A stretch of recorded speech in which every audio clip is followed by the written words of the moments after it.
ፕሬዚዳንት ዶናልድ ትራምፕ ከኢራን ጋር የጀመሩት የመግባቢያ ስምምነት በአሜሪካ የፖለቲካ መድረክ ላይ እሳት ለኩሷል። ቀደም ሲል በኢራን ላይ የነበራቸውን ጠንካራ አቋም በመቀየር ወደ ድርድር ጠረጴዛው የተመለሱት ፕሬዚዳንቱ በአሁኑ ወቅት የራሳቸውን ፓርቲ አባላት ማሳመን አዳጋች በሆነበት ፈታኝ ምዕራፍ ውስጥ ይገኛሉ።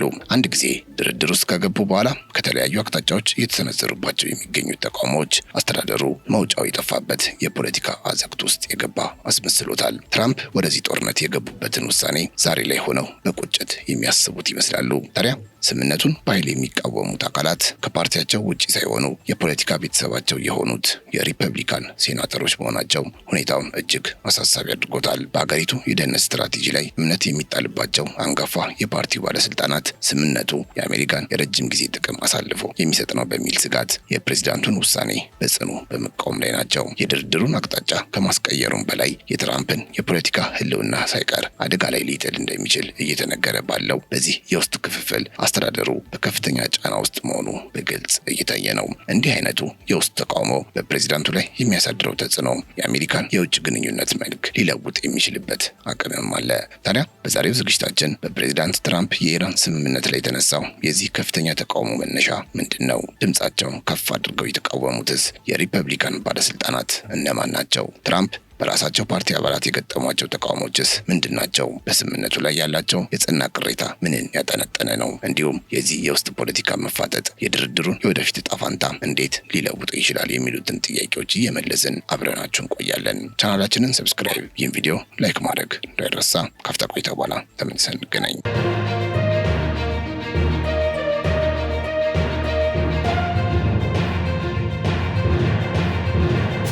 ትራምፕ ከኢራን ጋር የተፈራረሙት የመግባቢያ ስምምነት በገዛ ፓርቲያቸው ውስጥ ሳይቀር ከፍተኛ የሆነ የፖለቲካ ማዕበልን በመቀስቀስ በርካታ ሪፐብሊካን ሴናተሮችን ከፕሬዝዳንቱ አቋም እንዲለዩ አድርጓቸዋል። እነዚህ የቅርብ ጊዜ አጋሮች ስምምነቱ የአሜሪካን የረጅም ጊዜ የውጭ ጉዳይ ፖሊሲ ግቦች የሚቃረንና ኢራንን ያለአግባብ የሚያሳድግ ነው ሲሉ በግልጽ ተቃውሟቸውን እያሰሙ ይገኛሉ። ስምምነቱ በተፈረመ ማግስት የተነሳው ይህ የውስጥ ለውስጥ ትችት የአሜሪካ አስተዳደር በመካከለኛ ምስራቅ ለዓመታት ሲገነባ የቆየውን ወታደራዊና ዲፕሎማሲያዊ የበላይነት አደጋ ላይ ጥሎታል በሚል ስጋት የተሞላ ነው። ሴናተሮቹ ስምምነቱ ኢራን በምላሹ ምንም አይነት ጉልህ ቅናሽ ሳታደርግ ኢኮኖሚዋን እንድትገነባ ትልቅ በር መክፈቱን ጠቅሰው ይህ አካሄድ ከትራምፕ ነባር ዓላማዎች ጋር ሙሉ በሙሉ የሚጋጭ ነው በማለት ትችታቸውን እያጠናከሩ ናቸው። የዚህ ስምምነት ተጽዕኖ ለአስተዳደሩ የፖለቲካ ህልውና ፈታኝ ከመሆኑ ባሻገር በቀጣይ ቀናት የሚኖረውን የድርድር አቅምም በእጅጉ እንደሚቀይረው ይታመናል። የሴኔቱ የጦር ኃይሎች ኮሚቴ ሰብሳቢ ሮጀር ዊከር ስምምነቱን በኃይለኛ ቃላት በመውቀስ ቀዳሚው ናቸው። ይህ የመግባቢያ ሰነድ የአሜሪካን ክብር የሚነካ ነው ባይ ናቸው። ሮጀር እርሳቸው እንደሚሉት ለኢራን የታቀደው የ300 ቢሊዮን ዶላር የኢኮኖሚ ድጋፍ አካውንት የቀድሞውን የኦባማ አስተዳደር የ2015 ስምምነት እንኳ የሚያስንቅ የፖለቲካ ስህተት ነው። ዊከር አክለውም የኢራን መንግስት ሞት ለአሜሪካና ሞት ለእስራኤል የሚለውን የመጨረሻ ግቡን እስካልተወ ድረስ ማንኛውም የገንዘብ እገዛ የአገዛዙን አጥፊ አቅም እንደሚያጎለብት አስጠንቅቀዋል። እንደ ሮጀር ዊከር አስተያየት ትራምፕ ከኢራን ጋር የሚገቡት እያንዳንዱ ስምምነት የረጅም ጊዜ የደህንነት ስጋትን የሚቀንስ እንጂ የሚያባብስ ሊሆን አይገባም ብለዋል። ዊከር ስምምነቱ እስራኤልን በሂዝቦላ ላይ የምታደርገውን የመከላከል ስራ ጭምር የሚያደናቅፍ በመሆኑ በአጠቃላይ የክልሉን የደህንነት ሁኔታ አደጋ ላይ ይጥላል የሚል እምነት አላቸው። የቴክሳሱ ሴናተር ቴድ ክሩዝ በበኩላቸው የኢራንን አገዛዝ ቴዎክራሲያዊ እብዶች በሚል ቅጽል ስም በመጥራት ለእነርሱ ቢሊዮን ዶላሮችን መስጠት እጅግ በጣም መጥፎ ሀሳብ ነው በማለት ተችተዋል። ክሩዝ ፕሬዚዳንት ትራምፕን በግል እንደሚያከብሩ ቢገልጹም በዚህ ስምምነት ዙሪያ ግን ፕሬዝዳንቱ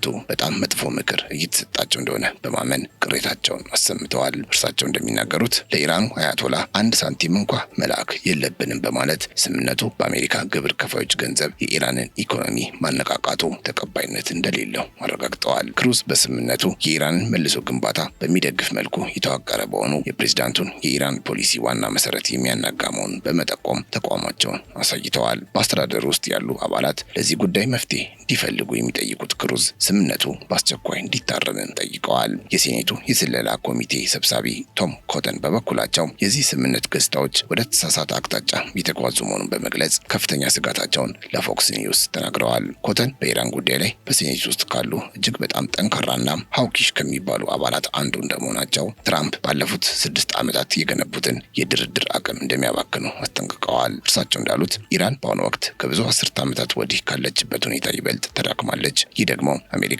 ስትራቴጂካዊ የበላይነቷን እንድትጠቀም ይፈቅድላታል። ኮተን ይህንን ስምምነት የኢራንን አቅም የመጨፍለቅ እድልን የሚያባክንና ለኢራን አገዛዝ የትንፋሽ እድል የሚሰጥ ነው ብለው ያምናሉ። የአስተዳደሩ ስልጣን በፕሬዝዳንቱ እጅ ቢሆንም የሴኔቱ ግፊት የትራምፕ አስተዳደር በድርድሩ ወቅት የበለጠ ጥንቃቄ እንዲያደርግ ያስገድደዋል በማለት አቋማቸውን አስቀምጠዋል። ሴናተር ቤል ካሲዲ ደግሞ ስምምነቱ የኢራንን የኒውክሌር ፍላጎት ለመግታት የሚያስችል ምንም አይነት ተጨባጭ እርምጃ አለመያዙን በመተቸት ስምምነቱን ከብዙ አስርት ዓመታት ወዲህ የታየ ስህተት ሲሉ ኮንነውታል። ካሲዲ እንደተናገሩት ኢራን የኒውክሌር ክምችቷን እንድታጠፋ ግዴታ ያልተጣለባት መሆኑ ስምምነቱ ለወደፊቱ ሰላም ዋስትና እንደማይሰጥ ያሳያል። እርሳቸው የኢራን የኒውክሌር ምኞት በዚህ ስምምነት አልተገደበም በማለት በአስተዳደሩና በሴኔቱ መካከል ስላለው የሀሳብ ልዩነት በግልጽ ተናግረዋል። ካሲዲ ስምምነቱ የኢራንን የኒውክሌር ስጋት በአግባቡ እንደማይፈታ በመግለጽ ይህም ለአስተዳደሩ ትልቅ ራስ ምታት እንደሆነ ጠቁመዋል። የሴናተሩ ተቃውሞ በአጠቃላይ የፓርቲው አባላት ለስምምነቱ ያላቸውን ጥርጣሬ የሚያንጸባርቅ ሲሆን ይህ ደግሞ የኢራንን አገዛዝ ባህሪ ለመቀየር አሜሪካ የምትከተለው መንገድ እየፈተነ ነው። ሴናተር ጆን ኮርኒን ደግሞ የሆርሙዝ ባህረ ሰላጤን የወደፊት ዕጣ በመጠራጠር ኢራን በፈለገችው ጊዜ የመተላለፊያ ክፍያ በመጠየቅ ወይም የባህር መንገድ በመዝጋት አሜሪካን ልትገዳደር ትችላለች የሚል ስጋታቸውን ያስቀምጣሉ። ይህ ስጋት ስምምነቱ አሜሪካ የነበራትን ወታደራዊ እድል ወደ ሚስ ኦፖርቹኒቲ እየቀየረ መሆኑን ያመላክታል።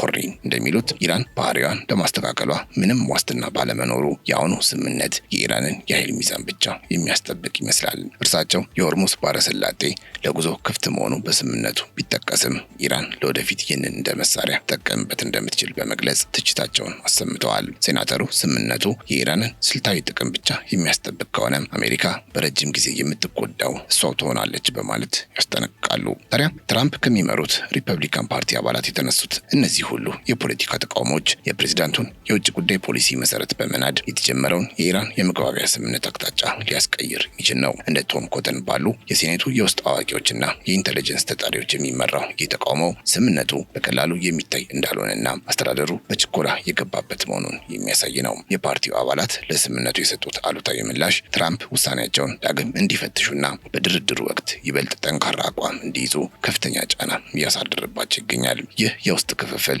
አስተዳደሩ የጀመረውን ዲፕሎማሲያዊ መንገድ በመቀየር ኢራን ተጨባጭ የኒውክሌር ቅናሾችን እንድታደርግ የሚያስገድድ አዲስ ስትራቴጂ ለመቅረጽ እንዲገደድ ሊያደርገው ይችላል። በመሆኑም በፓርቲ ውስጥ የሚታየው ይህ የተቃውሞ ማዕበል የትራምፕን ውሳኔዎች በመገደብ በቀጣይ ቀናት የሚካሄዱትን ድርድሮች ውጤት ለመቀየር የሚያስችል የፖለቲካ አቅም አለው። ከዚህ የውስጥ ፖለቲካ ውጥረት ጋር ተያይዞ ትኩረት የሚስበው ሌላ ጉዳይ ደግሞ ምክትል ፕሬዚዳንቱ ጄዲ ቫንስ ወደ ስዊዘርላንድ ሊያደርጉት የነበረውን ጉዞ በድንገት መሰረዛቸው ነው። ይህ ሰበብ ተፈጥሮ የተሰረዘው ጉዞ በስምምነቱ ዙሪያ እየተፈጠረ ስላለው ከፍተኛ የፖለቲካ ድባብ ግልጽ ምልክት ሆኖ ሊታይ ይችላል። የጉዞ መሰረዝ የሪፐብሊካን ሴናተሮች እያደረጉት ባለው ግፊትና በአስተዳደሩ ውስጥ በተፈጠረው የሀሳብ ልዩነት መካከል ያለው ግንኙነት እጅግ የጠበቀ መሆኑን ያሳያል። ስዊዘርላንድ ለኢራን የኒውክሌር ድርድር አስፈላጊ መድረክ መሆኗን ከግምት በማስገባት የቫንስ አለመሄድ አስተዳደሩ ስምምነቱን በድጋሚ ለመመርመር ወይም በሴኔቱ የሚነሳውን ትችት ለመቀነስ ጊዜ እየገዛ ይመስላል።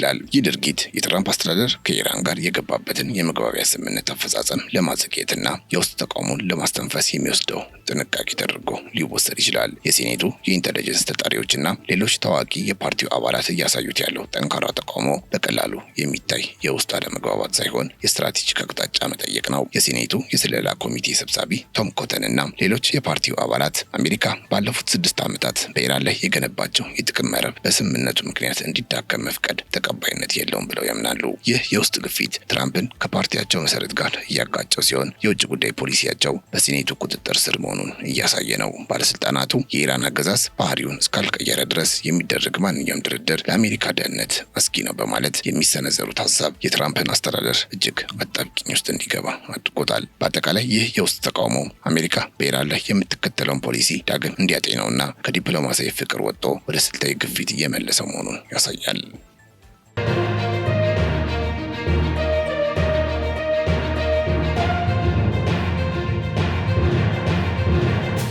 ታዲያ በዚህ መሃል ምክትል ፕሬዚዳንት ጄዲ ቫንስ ለስምምነቱ ጥንቃቄ የተሞላበት ድጋፍ ለመስጠት ቢሞክሩም ተቃዋሚዎቹ ግን ስምምነቱ ከመጠን በላይ ለኢራን ያዘነበለ እንደሆነ ይከራከራሉ። ቫንስ ስምምነቱ የኢራንን ኢኮኖሚ ከድርጊታቸው ጋር የሚያስተሳስር ነው ቢሉም የሴኔቱ አባላቱ ግን ኢራን ከዚህ ገንዘብ የምታገኘውን ጥቅም ጸረ አሜሪካ ግቦቿን ለማሳካት እንደምታውለው በጥብቅ ያምናሉ። ቫንስ ኢራን በተራከመችበት ሁኔታ ውስጥ ሆና ስምምነቱን እንድትቀበል መገደዷ ለአሜሪካ ትልቅ ድል መሆኑን ለህዝብ ለማሳየት ቢጥሩም ሴናተሮቹ ግን ስምምነቱ የኢራንን የኃይል አቅም ብቻ እንደሚጠብቅ ይከራከራሉ። የቫንስ ንግግር በተለይ ለስምምነቱ ጥርጣሬ ለነበራቸው ወገኖች የተሰጠ መልስ ቢሆንም የሴኔቱን ቁጣ ማብረድ ግን አልቻለም። ይህ የሀሳብ ልዩነት የትራምፕ አስተዳደር በሁለት ጎራ መካከል እንዲወዛወዝ አድርጎታል። እንደ ሴናተር ግሬሃም ያሉ አንዳንድ አባላት ግን ስምምነቱ ምንም እንኳ እንከን ቢኖረውም ከዲፕሎማሲ ውጪ ሌላ አማራጭ የለም በሚል ይከራከራሉ። ግሬሃም ምንም እንኳ ትችቶቹ ተገቢ ቢሆኑም ያለ ስምምነት ግን ጦርነቱ ወይም አሁን ያለው ሁኔታ መቀጠል ብቻ ነው የሚል መከራከሪያ ያቀርባሉ። ግሬሃም ወደ ዲፕሎማሲ መንገድ በመግባታችን ደስ ብሎኛል በማለት በመጪዎቹ ሳምንታት የሚገኘውን ውጤት በመጠባበቅ ላይ እንደሚገኙ ይገልጻሉ። እርሳቸው ስምምነቱ የዲፕሎማሲ መድረክ መሆኑን በማመን የትራምፕ አስተዳደር በትክክለኛው አቅጣጫ እየተጓዘ ነው የሚል እምነት አላቸው። ይህ የሪፐብሊካን ሴናተሮች ክፍፍል ትራምፕ ስምምነቱን ለህዝብ ለማስረዳትና ለኮንግረስ ለማቅረብ የሚገጥማቸውን ትልቅ ፈተና የሚያሳይ ነው። ስምምነቱ የሁለቱን ሀገራት ጦርነት ለማቆም የነበረውን ፍላጎት የሚያንጸባርቅ ቢሆንም የውስጥ የፖለቲካ ተቃውሞ ግን የአስተዳደሩን ስልጣንና የውጭ ጉዳይ ፖሊሲን እየተፈታተነ ይገኛል። ሴናተሮቹ ስምምነቱ የኢራንን አገዛዝ ለማስተካከል ምንም አይነት ዋስትና እንደሌለው ሲናገሩ፣ የአስተዳደሩ አባላት ግን ይህ ስምምነት ለኢራን አዲስ የኢኮኖሚና ዲፕሎማሲያዊ እስራት እንደሆነ ይከራከራሉ። የዚህ ክፍፍል መፈጠር ትራምፕ ከኢራን ጋር ባላቸው ድርድር ላይ የፓርቲያቸውን ድጋፍ ሙሉ በሙሉ እንደማያገኙ ግልጽ ያደርገዋል። ይህ ሁኔታ በቀጣይ ቀናት የአሜሪካና የኢራን ግንኙነትን ቅርጽ የሚወስንና የአስተዳደሩን ቀጣይ እርምጃዎች የሚገደብ ወሳኝ ጉዳይ ይሆናል። ስለሆነ አሜሪካ በዚህ የመግባቢያ ስምምነት በኩል ከኢራን ጋር የጀመረችው አዲስ የዲፕሎማሲ መንገድ ብዙ ጥያቄዎችን ፈጥሯል። የሪፐብሊካን ባለስልጣናት ኢራን በኒውክሌር መርሃ ግብሯ ላይ ምንም አይነት ተጨባጭ ቅናሽ ሳታደርግ ይህን ያህል የገንዘብና የኢኮኖሚ እፎይታ ማግኘቷ ተቀባይነት የለውም የሚል ጽኑ አቋም አላቸው። ይህ ስምምነት የረጅም ጊዜ የደህንነት ስጋትን የሚቀንስ እንጂ የሚያባብስ ሊሆን አይገባም ብለው በጋራ ያምናሉ። ለኢራን የተሰጠው እፎይታ ለአገዛዙ አዲስ የኃይል ምንጭ ሊሆን እንደሚችል በመግለጽ ስጋታቸውን በየጊዜው በይፋ እየገለጹ ይገኛሉ። ከዚህ የፖለቲካ ንትርክ ባሻገር የኢራን መንግስት ይህንን የመግባቢያ ስምምነት ለራሱ የፖለቲካ ህልውና የሚያስፈልገውን ጊዜ ለመግዛት ወይም ስትራቴጂክ ባይንግ ኦፍ ታይም እየተጠቀምበት መሆኑን ለሴናተሮቹ ሌላው ትልቅ ስጋት ነው። የኢራን አመራሮች ስምምነቱን በዓለም አቀፍ መድረክ እንደ ዲፕሎማሲያዊ ድል በመሳል በውስጥ አገዛዛቸው ላይ የተፈጠረውን የኢኮኖሚ ጫና ለማቃለልና በሀገሪቱ ውስጥ ያለውን የህዝብ ተቃውሞ ለማፈን እየተጠቀሙበት ነው ባይ ናቸው። ሴናተሮቹ እንደሚከራከሩት ይህ ስምምነት ለአሜሪካ እውቅናን የሚሰጥ ብቻ ሳይሆን ኢራን ያላትን የክልላዊ የበላይነት ግቦች ወይም ሪጂናል ሄጅመኒ ለማራመድ ተጨማሪ የስትራቴጂክ ቦታ ይሰጣታል። በዚህ ምክንያት የኢራን መንግስት በድርድር ወቅት የሚያሳየው ተለዋዋጭ ባህሪ እውነተኛ የፖሊሲ ለውጥ ሳይሆን ጊዜን የመግዛት ብልሃት ተደርጎ ተወስዷል። የሴኔቱ አባላት አስተዳደሩ የኢራንን ይህንን የተንኮል ዲፕሎማሲ እንዲገነዘብና ስምምነቱን ወደ ግዴታ ማዕቀፍ ባይንዲንግ ፍሬምወርክ እንዲቀይረው የሚያደርጉት ግፊት እየጨመረ ነው። የትራምፕ አስተዳደር በበኩሉ ይህ ስምምነት የመጨረሻ ሳይሆን የ60 ቀን የድርድር መጀመሪያ መሆኑን በመጥቀስ ትችቶችን ለማብረድ እየሞከረ ነው። ሆኖም ሴናተሮቹ የሚጠይቁት ነገር ግልጽ ነው። ይኸው ኢራን የኒውክሌር ክምችቷን እንድታጠፋ የሚጠይቅ ግዴታዎች ናቸው። አስተዳደሩ ይህንን ስምምነት እንደ ማዕቀፍ በመቁጠር ወደፊት ተጨማሪ ድርድሮች እንደሚኖሩና ጥቅሞቹም ከጊዜ ጋር የሚመጡ መሆናቸውን በመግለጽ ስኬቱን ለማሳየት ይጥራል። ሆኖም የሴኔቱ ተቃውሞ የትራምፕን ድርድር አቅም እየፈተነ መሆኑን መካድ አይቻልም። የአስተዳደሩ መልስ በበኩሉ ኢራን ባህሪያን ካልቀየረች ምንም አይነት የኢኮኖሚ ጥቅም እንደማታገኝ በማስታወስ ስምምነቱ ለተፈጠረው አዲስ የኃይል ሚዛን አዲስ የዲፕሎማሲ እድል መሆኑን ይከራከራሉ። ይህ የፖለቲካ መፋጠጥ ለትራምፕ በቀጣዮቹ 60 ቀናት የሚኖራቸውን የድርድር አቅም የሚወስን ይሆናል። ሴናተሮቹ በሚሰነዝሩት ጠንካራ ተቃውሞ ምክንያት የአስተዳደሩ የድርድር ቡድን ከኢራን ጋር በሚደረገው ቀጣይ ውይይት የበለጠ ጠንካራ መስፈርቶችን ለማስቀመጥ ተገቢውን ግፊት ሊያደርጉ ይገባቸዋል የሚል ስሜት እየፈጠረ ነው። ስምምነቱ የኢራን ባህሪ ለመለወጥ ብቸኛ መንገድ ዲፕሎማሲ ነው ብለው የሚያምኑ ቢኖሩም የሴኔቱ ግፊት ግን ትራምፕን ወደ ትክክለኛው አቅጣጫ እንዲመለሱ እያደረጋቸው ይገኛል። ይህ መፋጠጥ የአሜሪካን የውጭ ጉዳይ ፖሊሲ አያያዝና በኢራን ላይ ያላትን ተጽዕኖ በከፍተኛ ሁኔታ የሚፈትን ይሆናል። በጥቅሉ የኢራን ስምምነት ለአሜሪካ የፖለቲካ መድረክ ትልቅ ፈተና ሆኖ ቀጥሏል። የሪፐብሊካን ባለስልጣናት ለፕሬዝዳንታቸው ያላቸው ድጋፍ ቢኖርም የሀገሪቱን የደህንነት ስትራቴጂ በተመለከተ ግን ምንም አይነት ድርድር እንደማያደርጉ በግልጽ አሳይተዋል። የትራምፕ አስተዳደር በሴናተሮቹ ግፊት ምክንያት በድርድር ወቅት የበለጠ ጥንቃቄ እንዲያደርጉና የበለጠ ጠንካራ መስፈርቶችን እንዲያቀርቡ ሊገደዱ ይችላሉ። የመጨረሻው ውጤት የሁለቱን ሀገራት ቀጣይ ግንኙነት የሚወስን ወሳኝ ምዕራፍ ይሆናል።